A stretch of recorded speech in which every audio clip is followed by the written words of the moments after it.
So once you have established a strategy in terms of how you're gonna achieve the results, through your research methods, it is now then very important for you to highlight in your proposal the impact or the importance of the study. So this typically is a section in itself. So it typically is titled, like anticipated value of the research, or like the benefits or the impacts of the study.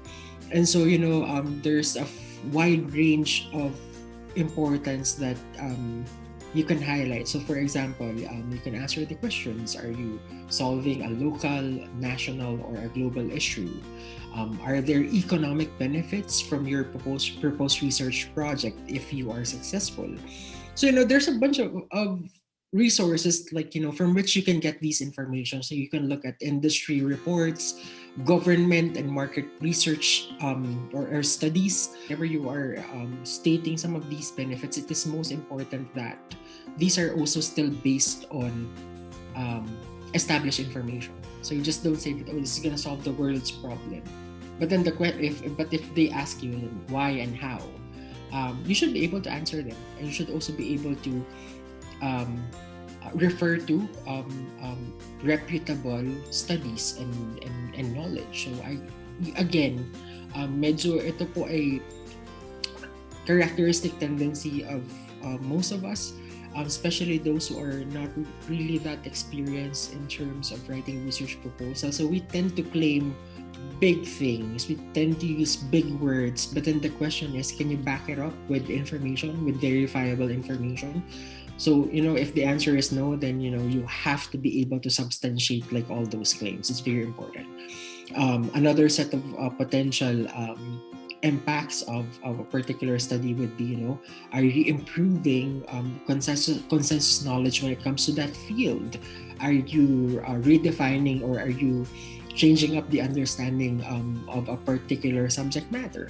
So these are some of the things that you should also highlight. It doesn't necessarily have to be an economic impact. It could just be that you're contributing to fundamental science knowledge, and you should be able to highlight that as well. So and how do you again substantiate these such impacts? You can refer to patents, you can refer to scientific reports, you can refer to technical reviews that would put into context like why your result is really of importance. So it is very important again that you have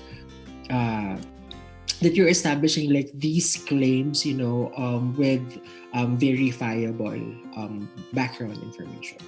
Again, claims should be information based. You don't say, typically this is just like 2 or 3 paragraphs, depending on how depending on the number of importance of your project. I mean, there's really no such restriction.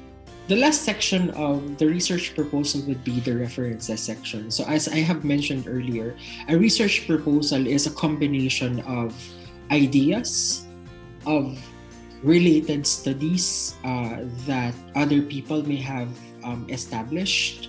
And then it could also, parts of your ideation or of your approach could come from discussions with experts, with collaborators. So it is very important that we give reference to those sources of information. So cite books, cite scientific reports, cite scientific conference presentations, and even one-on-one discussions with experts. Say if you talk to another teacher and that teacher suggests a very important part of the idea, you should cite them.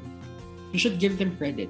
Again, hindi po bababa ang kalidad natin bilang mga mananaliksik or researchers if we pay tribute, or if we give credit to people who